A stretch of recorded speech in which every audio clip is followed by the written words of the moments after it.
அனைவருக்கும் வணக்கம்.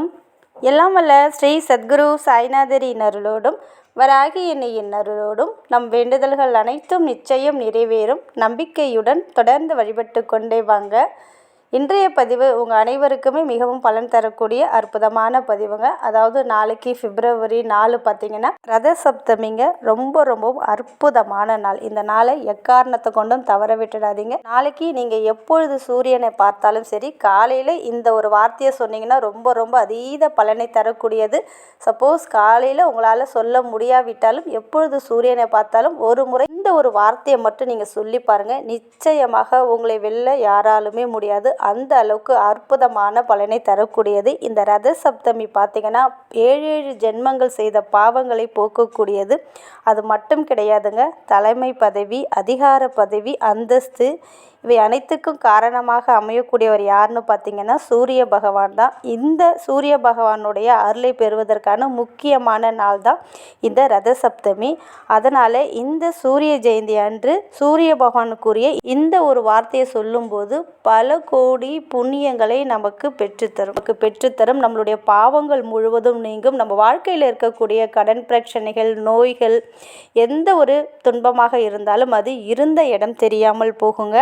அதனால் இந்த ஒரு வார்த்தையை மறக்காமல் சொல்லுங்கள். அது என்ன அப்படின்னு நம்ம பார்க்க போகிறதுக்கு முன்னாடி இது வரைக்கும் நம்ம சேனலை நீங்கள் சப்ஸ்கிரைப் பண்ணலைன்னா பண்ணிக்கோங்கம்மா. அப்படியே பக்கத்தில் இருக்கிற பெல் ஐக்கானை கிளிக் பண்ணுங்கள். என்னோடய பதிவுகள் உங்களுக்கு பலனுள்ளதாக இருந்துச்சுன்னா ஒரு லைக் கொடுங்கம்மா.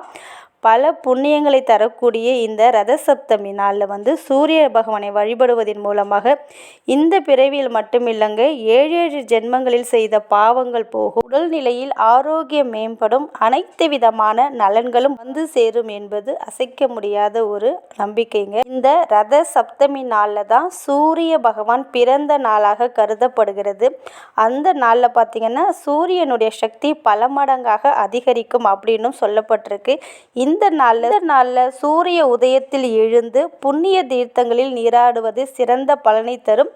ரத சப்தமி என்று நீங்கள் காலையில் குளிக்கக்கூடிய தண்ணீரில் சூரிய பகவானுக்கு பிடித்த எருக்க நிலைகளை 7 எடுத்து அதை ஒன்றின் மீது ஒன்றாக அடுக்கி அதன் மீது பார்த்திங்கன்னா அக்ஷதை, அதாவது பச்சரிசியில் மஞ்சள் கலந்த அக்ஷதையை எடுத்து கொஞ்சம் எள் வைக்கணும். அப்படி வச்சுட்டு ஆண்கள் குளிக்கக்கூடிய அந்த இலையில் விபூதியும், பெண்கள் குளிக்கக்கூடிய அந்த இலையில் மஞ்சள் பொடியும் வைக்கணுங்க. இப்படி அந்த 7 இலையும் அடுக்கி அது மேலே நான் சொன்ன முறையில் வச்சு அதை உங்களுடைய தலை மீது வைத்து நீங்கள் குளிக்கணுங்க. இப்படி நீங்கள் குளிக்கும்போது சூரியனின் 7 வகை கதிர்கள் ரத சப்தமி என்று எருக்கன் இலை வழியாக நம்மளுடைய உடலில் பாய்ந்து உடல் உபாதைகளையும் நோய்களையும் நீக்கும்.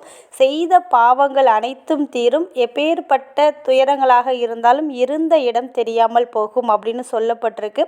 அதனால் மறக்காமல் நாளைக்கு குளிக்கக்கூடிய தண்ணீரில் எருக்க இலை கிடைச்சதுன்னா இந்த ஒரு முறையை நீங்கள் செஞ்சு பாருங்கள். அடுத்தது உங்களால் எருக்க இலையெல்லாம் உங்களுக்கு கிடைக்கல அப்படின்னாலுமே சரி, நாளைக்கு காலையில் ஏந்திரிச்சிட்டு குளித்து முடிச்சுட்டு சூரியனை பார்த்து இந்த ஒரு மந்திரத்தை மறக்காமல் சொல்லுங்கள். சப்போஸ் உங்களால் காலையில் குளிக்க முடியாவிட்டாலும் நீங்கள் சுத்தமாக இருந்தீங்கன்னா தாராளமாக சூரிய உதயமாகுது பாருங்கள், அப்பொழுதும் இதை சொல்லலாம். நீங்கள் குளித்து முடிச்சுட்டு நீங்கள் நாளைக்கு எப்பொழுது சூரியனை பார்த்தாலும் இந்த ஒரு மந்திரத்தை நீங்கள் மறக்காமல் சொல்லுங்கள். அது என்ன மந்திரம் அப்படின்னு பார்த்தீங்கன்னா, ஓம் நமோ ஆதித்யாய ஆயுள் ஆரோக்கியம் புத்திர் பலம் தேகிமே சதா அப்படின்னு சொல்லுங்கள்.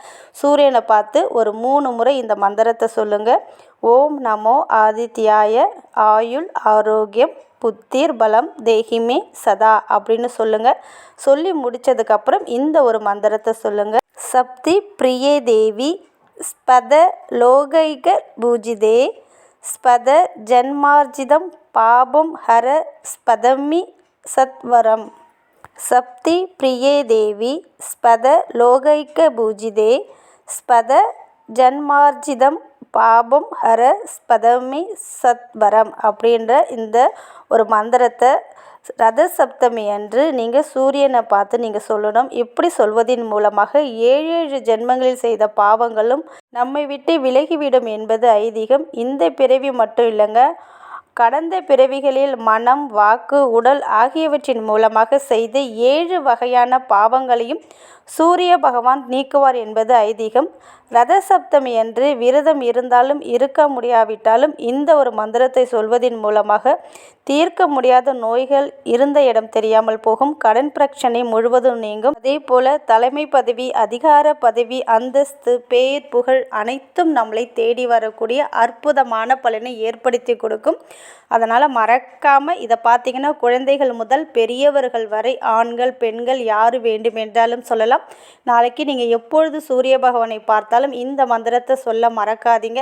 நீங்கள் எந்தவித பூஜை பண்ணணும், விரதம் இருக்கணும் அப்படின்னு கூட கிடையாது. நாளைக்கு வருடத்தில் ஒரே ஒரு முறை வரக்கூடிய ரத சப்தமி அன்று இந்த ஒரு மந்திரத்தை மறக்காமல் சொல்லுங்கள். அதே போல் மாதவிடாய் காலமாக இருந்தால் சொல்லலாமான்னு கேட்பீங்க. குளித்து முடிச்சுட்டு தாராளமாக சூரியனை பார்த்து நீங்கள் சொல்லலாம். வருடத்தில் ஒரே ஒரு முறை வரக்கூடியது. அதே போல் இறப்பு தீட்டாக இருந்தாலும் சரி, பிறப்பு தீட்டாக இருந்தாலும் சரி, எதுவாக இருந்தாலும் இதற்கு கணக்கு கிடையாது. நீங்கள் சூரிய பகவானை பார்த்து சொல்ல போகிறீங்க. உங்களால் முடிஞ்சதுன்னா ஒரு சுத்தமான சொம்பில் தண்ணீரை பிடிச்சிட்டு அதில் கொஞ்சம் மஞ்சள், கொஞ்சம் வெல்லம் அதில் போட்டுக்கோங்க. 4 பச்சரிசியை போட்டு அதில் ஏதாவது பூக்கள் இருந்ததுன்னா, மஞ்சள் நிறத்தில் இருக்கக்கூடிய பூக்கள் இருந்ததுன்னா அந்த சொம்பில் நீங்கள் போட்டு அந்த தண்ணீரை சூரிய பகவான் எந்த இடத்துல உதிக்கிறாரோ நாளைக்கு காலையில் அந்த இடத்துல சூரிய பகவானுக்கு நம்ம அபிஷேகம் பண்ணுறது போல் நம்மளுடைய முன்னோர்களை நினைத்து சூரிய பகவானையும் நினைத்து இன்றைக்கி சொன்ன இந்த ஒரு மந்திரத்தை சொல்லி அந்த தண்ணீரை கூட நீங்கள் சூரிய பகவானை பார்த்து கொண்டு கீழே ஊற்றலாம். இது அவருக்கு அபிஷேகம் பண்ணுவதாக ஐதீகம். இப்படி செய்வதன் மூலமாக நம்ம வாழ்க்கைக்கு தேவையான அனைத்து நலன்களும் நம்மை தேடி வரும். அதே போல் பேர், புகழ், அந்தஸ்து, பதவி உயர்வு அனைத்தும் நம்மை தேடி வரும். சூரிய பகவானுடைய பரிபூரண ஆசீர்வாதம் கிடைக்கும். அதனால் நம்பிக்கையோட, சிரத்தையோட, பக்தியோட நாளைக்கு இதை ஒரு முறை நீங்கள் முயற்சி செஞ்சு பாருங்கள். கண்டிப்பாக உங்கள் வாழ்க்கையில் இனி நல்லது மட்டுமே தொடர்ந்து நடக்க ஆரம்பிக்கும். நல்லதே நடக்கும். நன்றி.